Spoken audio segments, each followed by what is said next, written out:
नमस्कार, जय हिंद। आपका स्वागत है एनएस एकेडमी चैनल पर। आज का जो टॉपिक है वो ताइवान चाइना का विवाद। तो इसके चर्चा के पहले समझते हैं कि आखिरकार इसकी पृष्ठभूमि क्या है। ये पूरा का पूरा है प्रशांत महासागर। प्रशांत महासागर के अगर हम पूरब में देखें तो अमेरिका है, मतलब ये कि अमेरिका का पश्चिम में प्रशांत महासागर और चाइना के पूर्व में प्रशांत महासागर। तो ये वाले क्षेत्र की समस्या है यहाँ।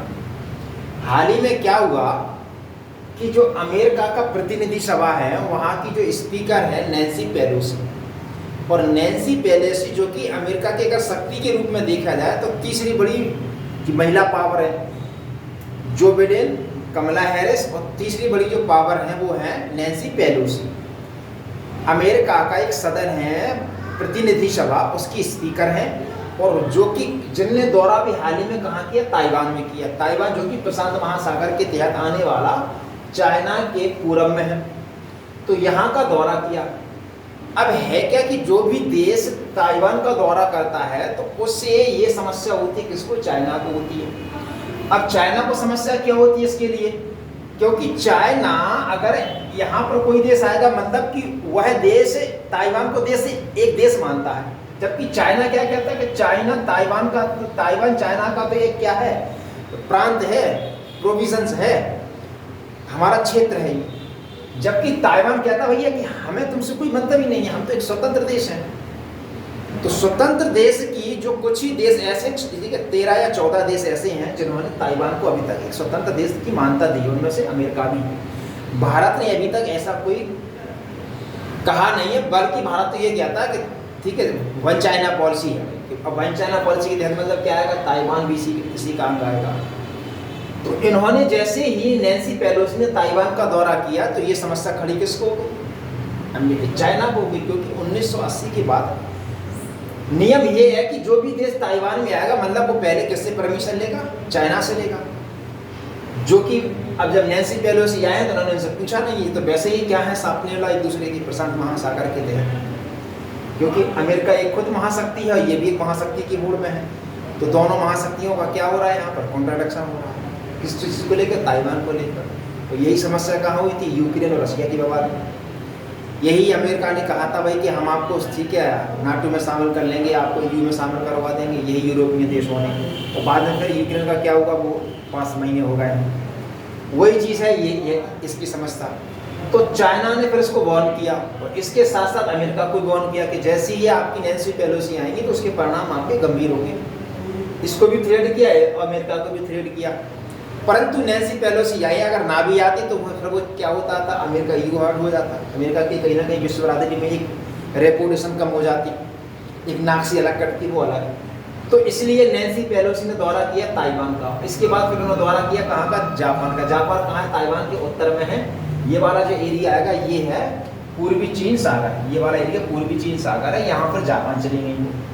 और जैसे ही वो जापान गई तो चाइना ने क्या किया? चाइना ने ताइवान के चारों तरफ क्या है, अपने युद्ध पोत छोड़े और लड़ाकू विमानों से वहाँ पर प्रशांत महासागर में चाइना के आसपास जो चाइना जल संधि है ना, चाइना और ताइवान के बीच, ठीक है, ताइवान जल संधि है, यहाँ पर बमबारी हुई। जिस पर जवाब क्या दिया भैया कि इनने पूछा, जवाब मांगा कि भैया आखिरकार तो हमारे क्षेत्र में क्यों लड़ाकू विमान उड़ा रहे हैं, तो उसने आरोप लगा जाए। तो चाइना ने कहा कि भाई हम तो एक क्या है, युद्धाभ्यास कर रहे हैं, लेकिन ये घंटी किसकी है? चाइना पर हमले की ये घंटी है। तो युद्धाभ्यास चारों तरफ करने पर युद्धपोतों की संख्या बढ़ गई है, तो फिर क्या है, अमेरिका ने भी अपने थोड़ा युद्धपोत को खिसका दिया, ठीक है ना।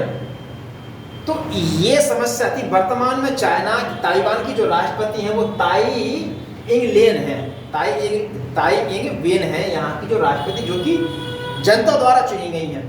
अच्छा, वहाँ की जनता भी, वहाँ पे एक पहली समस्या। दूसरी समस्या क्या है, वहाँ पे जो सबसे कम जनसंख्या है वो प्रॉपर जो चाइना की लगभग 8% है, जबकि ऑलमोस्ट वहाँ पे जो जनसंख्या वो प्रॉपर जिनका जन्म ताइवान में ही हुआ है। तो वो जो वहाँ के लोग ये चाहते हैं कि भैया हम स्वतंत्र हो जाए अपने आप में, जबकि वहाँ पे जो कम जनसंख्या है वो जो चाइना की है वो ये कहते हैं कि नहीं, ताइवान किसका क्षेत्र है? ठीक है, चाइना का क्षेत्र है।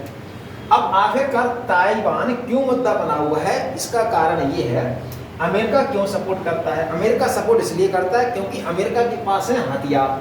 हथियार सप्लाई कब होंगे? जब प्रशांत महासागर में किसी से लड़ाई झगड़ा होगी। तो अमेरिका क्या करेगा? जो चाइना से जिससे लड़ाई होगी तो वो चाइना अमेरिका उस चीज़ का समर्थन करेगा, चाहे फिलीपींस हो, चाहे वो ब्रुनेई हो, क्या कहते हैं इंडोनेशिया हो, सिंगापुर हो, मलेशिया हो, थाईलैंड हो, या जापान हो, या ताइवान हो। ये सब के सब चाइना के वे देश हैं जिनसे कि किसी ना किसी प्रकार का जल क्षेत्र को लेकर विवाद होता रहता है। इन देशों को अमेरिका क्या करता है? समर्थन देता खुलकर। समर्थन देने का कारण यही है कि अमेरिका ये चाहता है कि अगर जैसे ही लड़ाई होगी तो इनको हम क्या करेंगे? सप्लाई हथियार करेंगे, हमारे हथियार बिकेंगे। यूक्रेन के साथ भी वही हुआ कि यूक्रेन को जो चाहता था अमेरिका कि हमारे हथियार सप्लाई हो जाए, वो अमेरिका ने काम कर लिया हथियार सप्लाई का। भाई रशिया है, चाइना है, अमेरिका है, ये विश्व के सबसे बड़े हथियारों वाले देश हैं। अब इनके हथियार कब बिकेंगे? जब क्या होगा? विश्व में किसी प्रकार का लड़ाई झगड़ा होगी, ठीक है, टेंशन क्रिएट होगी, तो इनके लड़ाई होगी। लड़ाई ना भी होगी तो ये देश लड़ाई करवाएंगे। क्यों करवाएंगे? क्योंकि भैया इनके हथियार सप्लाई जो होने हैं। तो ये समस्या है, तो इसलिए खुलकर समर्थन ताइवान का क्यों कर रहा है? क्योंकि तुम भी उसी स्थिति में आ जाओ जैसी स्थिति में यूक्रेन को हमने कर दिया। अब यूक्रेन 2 दिन का युद्ध था रशिया के साथ, परंतु 5 महीने कैसे होगा? क्योंकि यूक्रेन के पास आज रशिया क्या कहते हैं अमेरिका और जो तमाम यूरोपियन देश हैं उन्होंने हथियार सप्लाई कर दी। अब वो का फ्री में दे दिए क्या? अमेरिका क्या उनसे पैसे नहीं लेगा? बिल्कुल जाहिर सी बात है, पैसा लेगा वो। अमेरिका का काम यही है, चाहे वो प्रथम विश्व युद्ध हो, चाहे वो द्वितीय विश्व युद्ध हो, अमेरिका यही चाहता है कि ये लड़ाई ना भी हो तो क्या करा दो? लड़ाई करा दो, जिससे क्या होगा? हमारे हथियार सप्लाई होगी। वही चीज ताइवान के साथ अमेरिका कर रहा है। तो ये ताइवान का और किसका? चाइना का विवाद था, ठीक है। नैन्सी पेलोसी की कहानी ये थी। अब कुछ समझते हैं भौगोलिक क्षेत्र। ये प्रशांत महासागर, प्रशांत महासागर में दबदबा चाइना भी चाहता है और अमेरिका भी चाहता है, क्योंकि दोनों ही प्रशांत महासागर के तहत आते हैं। तो प्रशांत महासागर में एक महाशक्ति के रूप में अमेरिका भी ये चाहता है कि हम उभरें और चाइना भी ये चाहता है कि हम उभरें। अब ऐसा क्यों है? क्योंकि प्रशांत महासागर है जहाँ पर प्राकृतिक गैस है, जहाँ पर मिनरल्स हैं, जहाँ पर खनिज है, जहाँ पर एयरबेस बना सकते हैं आप, तो इत्यादि इतने सारे क्या लाभ होते हैं अगर जिन देशों ने जिन जिन क्षेत्रों पर अधिकार कर लिया, चाहे वो फिलीपींस वाला एरिया हो, चाहे वो सिंगापुर वाला एरिया हो, चाहे वो बातान द्वीप समूह है, ताइवान हो, जापान हो, जो भी क्षेत्र पर जिस दोनों महाशक्तियों ने अधिकार कर लिया, जिस आइसलैंड पे, मतलब कि अगर जैसे कि फिलीपींस है और ये फिलीपींस का मिंडानाओ है, और मिंडानाओ में अगर चाइना ने अधिकार कर लिया तो मतलब फिलीपींस पर अधिकार कर लिया, मतलब कि ये अमेरिका का जो खीमा था वो चला गया कहाँ पर? चाइना। तो एक चैलेंज, एक जो थ्रेड किसको मिलेगी? चाइना के द्वारा अमेरिका को मिलेगी। तो ये दबदबा है ना यहाँ पर, ये दोनों लोग ही चाहते हैं भैया यहाँ पर दबदबा हमारा कायम रहे। और जब दबदबा कायम हो जाएगा तो क्या होगा? हम वहाँ पर सैन्य अड्डा बना लेंगे, वहाँ की जो क्रूड ऑयल वगैरह है, प्राकृतिक गैस है, उनकी हम क्या करेंगे? वहाँ की हम रिसर्च करेंगे, तो उस पर भी हमारा दबदबा हो जाएगा। साथ ही साथ क्या होगा कि जो जल क्षेत्र से जहाँ गुजरेगा उनसे हम टैक्स भी लेंगे हम।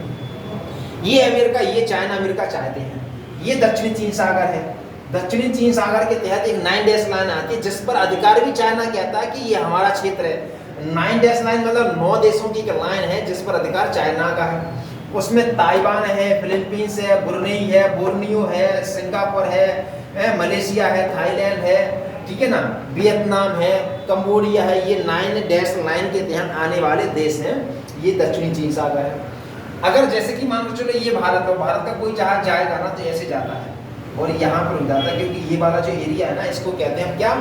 मलक्का जल संधि। इसको कहते हैं मलक्का जल संधि, जिस पर अधिकार किसका है? इंडोनेशिया और सिंगापुर का है। यह विश्व का सबसे ज़्यादा व्यस्ततम, सबसे ज़्यादा चलने वाला क्या है? जलमार्ग है। सबसे ज़्यादा अगर हम बात करें व्यापार की तो विश्व का सबसे ज़्यादा व्यापार इसी क्षेत्र से होता है, मलक्का से। तो मलक्का जल संधि से जैसे गुजरती है तो कहाँ पहुँचते हैं? दक्षिणी चीन सागर में। दक्षिणी चीन सागर में पहुँचते हुए ये बोर्नियो है, ये बोर्नियो, बोर्नियो मतलब कि एशिया महाद्वीप का सबसे बड़ा क्या है? द्वीप है, जिसका अधिकार किसका है? इंडोनेशिया, सॉरी इंडोनेशिया का। अब चूंकि जो बोर्नियो है ना, ये इसका बोर्नियो का ये वाला हिस्सा ये ब्रुनेई है, जबकि ये वाला हिस्सा ये फिलीपींस के। तो ये वाला जो द्वीप है ना ये 3 देशों में बटा हुआ है। तो इस प्रकार से जहाज भारत का जाएगा तो ये फिलीपींस पहुंचेगा, ये ताइवान पहुंचेगा, ये अच्छा ताइवान के उत्तर में जापान है, ये पीला सागर है, ठीक है, सॉरी पूर्वी चीन सागर है। चाइना और ताइवान के बीच में ताइवान जल संधि है। ये है ताइवान, ये है बातान द्वीप समूह। और ताइवान और बातान द्वीप समूह के बीच में क्या है, वाशी चैनल है। वाशी चैनल। तो ये कुछ भौगोलिक जानकारी थी किसकी, प्रशांत महासागर की। टॉपिक अगर आपको अच्छा लगा हो तो इसको लाइक करें, सब्सक्राइब करें, अन्य लोगों तक शेयर करें। थैंक यू, जय हिंद।